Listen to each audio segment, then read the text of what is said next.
अस्सलामु अलैकुम रहमतुल्लाहि ताला वबरकातुहू।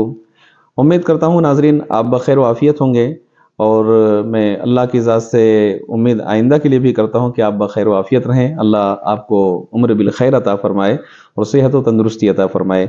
आज जो हमारा मौजू है वो यूँ है कि बहुत से लोग होते हैं, अगर किसी परेशानी में मुब्तला हुए, कोई मुसीबत ज़दा हुआ, या मुस्तकबिल में यानी फ्यूचर में उसका कोई काम होने का रहता है, या कोई बीमार हुआ उसकी सेहत के लिए लोग मिन्नत मांगते हैं कि फ़ला आदमी को सेहत मिल जाए तो मैं ये करूँगा, या मेरा ये काम हो जाए तो मैं ये मिन्नत करूँगा, या मेरी ये परेशानी ये मुसीबत दूर हो जाए तो फ़ला फ़ला।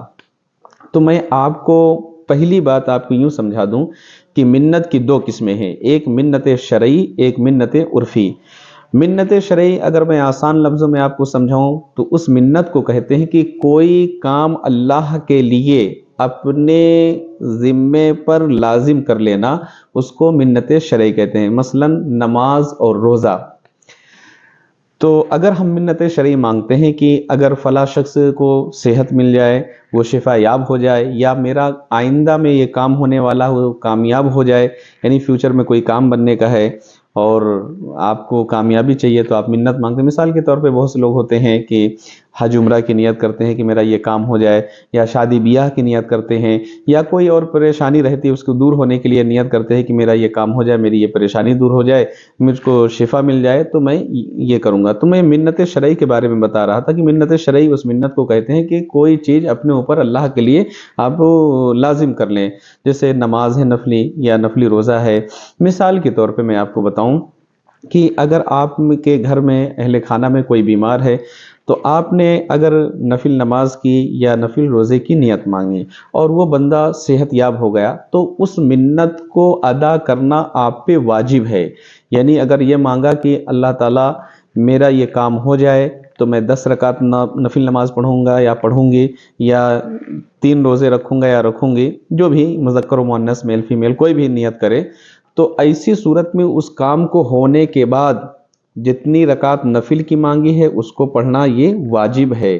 और अगर रोज़े की नियत मांगी है तो उसको रखना ये भी वाजिब है। अगर नहीं ऐसा करेंगे तो वाजिब को छोड़ने की बुनियाद पर आप गुनहगार होंगे।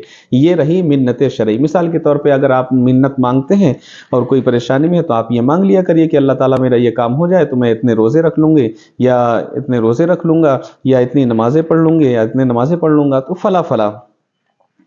और इसी तरीके से मिन्नत उर्फ़ी उस मिन्नत को कहते हैं कि अगर आपने मिन्नत मांगी कि मेरा ये काम हो गया, मुझे ये परेशानी दूर हो गई, तो मैं फ़ला मज़ार पे चादर चढ़ाऊँगा, या इसी तरीके से इतने गरीबों में सदका करूँगा, तो ये मिन्नत उर्फ़ी है।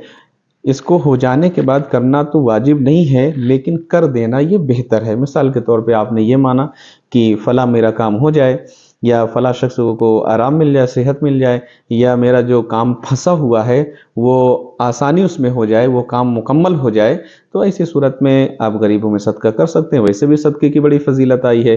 तो मैं आपको यही बता रहा था कि जब भी कोई भी परेशानी लाहिक हो, कुछ मुसीबत आए, कोई बीमार हो, तो आप नमाज की मिन्नत माना करें कि मुझे इतनी रकात नमाज पढ़नी है, या इतने रोज़े रखने हैं।